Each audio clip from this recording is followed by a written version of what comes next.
Chapter 6 നീതിന്യായ വിഭാഗം. നീതിന്യായ വിഭാഗത്തിൻ്റെ മുഖ്യ ചുമതല നിയമവാഴ്ച സംരക്ഷിക്കുകയും നിയമത്തിൻ്റെ പരമാധികാരം ഉറപ്പുവരുത്തുകയും ചെയ്യുക.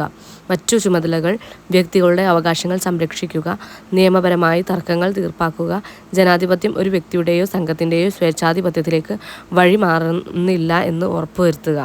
2014 99-ാം അമെൻമെൻ്റാണ് നാഷണൽ ജുഡീഷ്യൽ അപ്പോയിൻമെൻ്റ് ഓഫ് കമ്മീഷൻ NJAC എന്ന പേരിലൊരു സ്ഥിരം സമിതി പകരമായി നിലവിൽ വന്നു. ഇനി മുതൽ ജഡ്ജ് നിയമനം ശുപാർശ അധികാരം ഈ സമിതിക്കാണ്. ജഡ്ജ് നിയമന കാര്യത്തിൽ ചീഫ് ജസ്റ്റിസ് പ്ലസ് 4 മുതിർന്ന ജഡ്ജിമാരടങ്ങുന്ന ഒരു കൊളീജിയം ചർച്ച ചെയ്തു പട്ടിക സമർപ്പിക്കുന്നു. കാൻഡിഡേറ്റിൻ്റെ ലിസ്റ്റ് പ്രസിഡൻറ്റിനാണ് സമർപ്പിക്കുക. പ്രസിഡൻ്റ് അതിന് സെലക്ട് ചെയ്യുന്നു.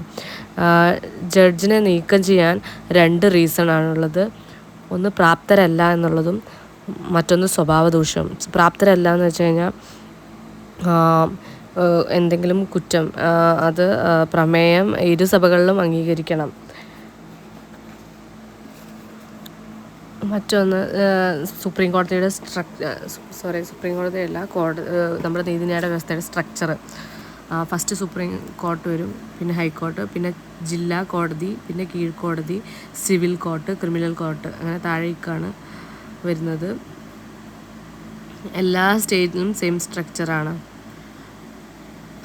ഒരു കേസ് ഹൈക്കോർട്ടിൽ ഒരു ഹൈക്കോർട്ടിൽ നിന്ന് വേറെ ഹൈക്കോർട്ടിലേക്ക് മാറ്റാൻ സാധിക്കുക സുപ്രീം കോടതിക്ക് മാത്രമാണ്. ഹൈക്കോടതിക്ക് റിട്ട് പുറപ്പെടുവിക്കാൻ പറ്റും. ജില്ലാ കോടതിക്ക് ക്രിമിനൽ കേസുകൾ ഡീൽ ചെയ്യാൻ പറ്റും. കീഴ്ക്കോടതി സിവിൽ ക്രിമിനൽ കേസുകളാണ് ഡീൽ ചെയ്യുന്നത്. സുപ്രീം അധികാരം അഥവാ ഉദ്ഭവാധികാരം നേരിട്ട് പരിഹരിക്കാനുള്ള കേന്ദ്ര സംസ്ഥാന തർക്കങ്ങളൊക്കെ പരിഹരിക്കാനൊക്കെ സുപ്രീം കോടതിക്ക് പറ്റും. സുപ്രീം കോടതിയുടെ ഡിഫറെൻറ്റ് അധികാരങ്ങളാണ് ഇപ്പോൾ പറയുന്നത്. ഉദ്ഭവാധികാരം, അപ്പീൽ അധികാരം, ഉപദേശാധികാരം, റിട്ട്. ഉദ്ഭവാധികാരമാണ് നേരിട്ട് കേന്ദ്ര തർക്കങ്ങളൊക്കെ പരിഹരിക്കുക എന്നുള്ളത്. അപ്പീൽ അധികാരം എന്ന് പറഞ്ഞു കഴിഞ്ഞാൽ സിവിൽ, ക്രിമിനൽ, ഭരണഘടനാപരം ഇവയിൽ അപ്പീൽ സ്വീകരിക്കാനൊക്കെയുള്ള അവകാശം. ഹൈക്കോർട്ടിൽ നിന്ന് അപ്പീൽ പോകുന്നത് സുപ്രീം കോർട്ടിലേക്കാണ്. നെക്സ്റ്റ് ഉപദേശാധികാരം, പ്രസിഡൻറ്റിനെ അഡ്വൈസ് ചെയ്യുന്ന.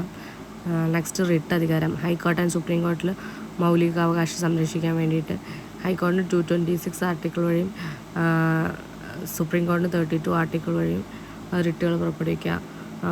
റിട്ടുകൾ 5 ടൈപ്സാണുള്ളത്. സെഷോററി, മാൻഡമസ്, കോവാറൻറ്റോ, ഹേബിയസ് കോർപ്പസ്, അങ്ങനെ 5 റിട്ടുകളാണുള്ളത്.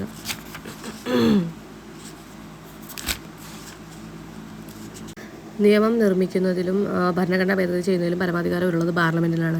കാര്യനിർവഹണത്തിൽ പരമാധികാരം ഉള്ളത് എക്സിക്യൂട്ടീവ് അഥവാ കാര്യനിർവഹണ വിഭാഗത്തിനാണ്.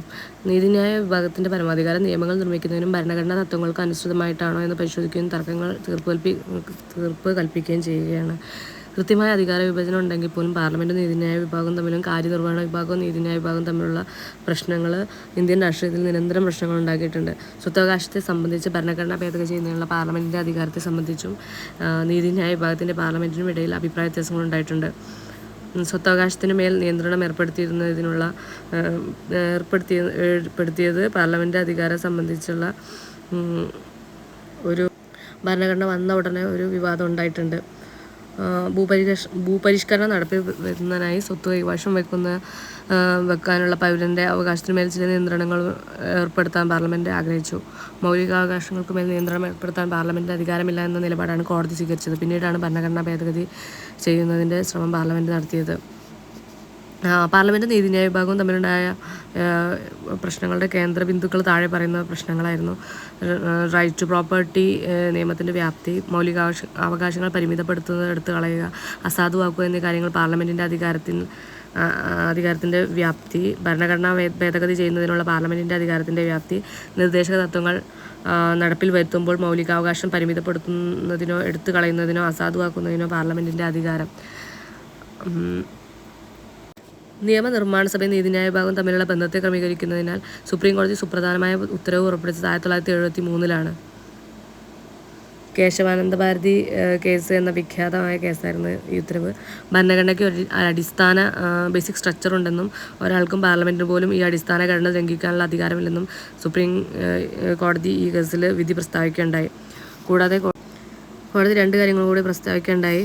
സ്വത്തവകാശം ഭരണഘടനയുടെ അടിസ്ഥാന ഘടനയിൽ ഉൾപ്പെടുന്നതല്ലെന്നും അതിനാൽ യോജിച്ച രീതിയിൽ പരിമിതപ്പെടുത്താവുന്നതാണെന്നും പറഞ്ഞു. ഭരണഘടനയുടെ അടിസ്ഥാന ഘടനയിൽ വരുന്നത് എന്തൊക്കെയെന്ന് തീരുമാനിക്കാനുള്ള അവകാശം സുപ്രീംകോടതിയിൽ മാത്രം നിക്ഷിപ്തമാക്കി. ഭരണഘടനയെ വ്യാഖ്യാനിക്കുന്നതിനുള്ള തങ്ങളുടെ അധികാരത്തെ നീതിന്യായ വിഭാഗം സമർത്ഥമായി ഉപയോഗിക്കുന്നതിൻ്റെ ഏറ്റവും നല്ല ഉദാഹരണമായി പറയുന്ന കേസ് കേശവാനന്ദ ഭാരതി കേസാണ്. നിയമസഭയ്ക്ക് നീതിന്യായ വിഭാഗത്തിനുമിടയിലുണ്ടാകുന്ന തർക്കങ്ങളെ സംബന്ധിച്ച് ഈ കോടതി വിധി മാറ്റിമറിച്ചു. ഗവൺമെൻറ്റിൻ്റെ ഈ രണ്ട് ഘടകങ്ങൾക്കിടയിലെ ബന്ധത്തിൻ്റെ സ്വഭാവത്തിൽ മാറ്റം വരുത്താൻ സാധിച്ചത് 1979 മൗലികാവകാശങ്ങളുടെ പട്ടികയിൽ നിന്നും സ്വത്തവകാശം നീക്കം ചെയ്തു. 1979 44-ാം ഭേദഗതിയിലൂടെയാണ് സ്വത്തവകാശം റിമൂവ് ചെയ്തത്. ജുഡീഷ്യൽ ആക്ടിവിസം എന്ന് വെച്ചാൽ നീതിന്യായ സംവിധാനത്തിൻ്റെ പ്രവർത്തനങ്ങളിൽ വിപ്ലവകരമായ മാറ്റങ്ങൾ വരുത്തിയ അതിനെ ജനകീയമാക്കിയ രണ്ട് കാര്യങ്ങളാണ്.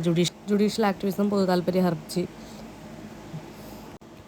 സുപ്രീംകോടതി ചീഫ് ജസ്റ്റിസിൻ്റെ നിയമനത്തിലുള്ള സംബന്ധിച്ചിടത്തോളം വർഷങ്ങളായിട്ടുള്ള കീഴ്വഴക്കം സുപ്രീംകോടതിയിലെ ഏറ്റവും മുതിർന്ന ജഡ്ജിയെ ചീഫ് ജസ്റ്റിസായി നിയമിക്കുമെന്നാണ്. ഈ കീഴ്വഴക്കം 2 തവണ ലംഘിക്കപ്പെട്ടിട്ടുണ്ട്. സുപ്രീംകോടതിയിലെ മുതിർന്ന 3 ജഡ്ജിമാരെ മറികടന്നുകൊണ്ട് 1973 ജസ്റ്റിസ് A.N. റോയ് ചീഫ് ജസ്റ്റിസായി. 1975 ജസ്റ്റിസ് H.R. ഖന്നയെ മറികടന്നുകൊണ്ട് ജസ്റ്റിസ് M.H. ബേഗ് സുപ്രീംകോടതി ചീഫ് ജസ്റ്റിസായി നിയമിക്കപ്പെട്ടു. സുപ്രീംകോടതി ചീഫ് ജസ്റ്റിസുമായി കൂടിയാലോചിച്ച ശേഷമാണ് സുപ്രീംകോടതി മറ്റ് ജഡ്ജിമാരെ ഹൈക്കോടതി ജഡ്ജിമാരെ പ്രസിഡന്റ് നിയമിക്കുന്നത്. ചീഫ് ജസ്റ്റിസുമാരുടെ നിയമനത്തിൽ അന്തിമ തീരുമാനം എടുക്കാനുള്ള അധികാരം മന്ത്രിസഭയ്ക്കാണ്. ഹുസൈനായ ഖാത്തൂൺ vs ബീഹാർ കേസ് എന്ന് പറഞ്ഞൊരു കേസുണ്ട്. വിചാരണ തടവുകാരെ കുറിച്ച് 1979 വാർത്തകൾ പ്രസിദ്ധീകരിച്ചു. നീണ്ട വർഷങ്ങൾ ജയിലിൽ ചെലവഴിച്ച നിരവധി തടവുകാർ ബീഹാറിലുണ്ടായിരുന്നു. അവർ ഏത് കുറ്റത്തിനാണോ അറസ്റ്റ് ചെയ്യപ്പെട്ടത് ആ കുറ്റകൃത്യത്തിന് അവർ ശിക്ഷിക്കപ്പെട്ടിരുന്നതിനാൽ പോലും അവർക്ക് ലഭിക്കുമായിരുന്ന പരമാവധി ശിക്ഷാ കാലയളവിനേക്കാൾ കൂടുതൽ കാലം ജയിലിൽ കഴിഞ്ഞവരാണിവർ. ഈ വാർത്തയെ അടിസ്ഥാനമാക്കി ഒരു വക്കീൽ കോടതിയിൽ പരാതി നൽകി. സുപ്രീം കോടതി ഈ കേസ് കേൾക്കുകയും ആദ്യകാല പൊതു താൽപര്യ ഹർജികളിലൊന്നായി ഇത് പ്രശസ്തമാവുകയും ചെയ്തിട്ടുണ്ട്. എക്സ്ട്രാ ജയിൽ തടവ് അനുഭവിക്കേണ്ടി വന്നതിന്. അനുച്ഛേദം 137 സുപ്രീം കോടതിക്ക് അതിൻ്റെ ഉത്തരവുകളോ വിധിന്യായങ്ങളോ പുനഃപരിശോധിക്കാനുള്ള അധികാരമുണ്ട്. അനുച്ഛേദം 144 ഇന്ത്യൻ ഭൂപ്രദേശത്തിലെ സിവിലോ ജുഡീഷ്യലോ ആയ എല്ലാ അധികാര സ്ഥാപനങ്ങളും സുപ്രീം കോടതിക്ക് സഹായകമായി പ്രവർത്തിക്കണം എന്ന് പറഞ്ഞിട്ടുണ്ട്.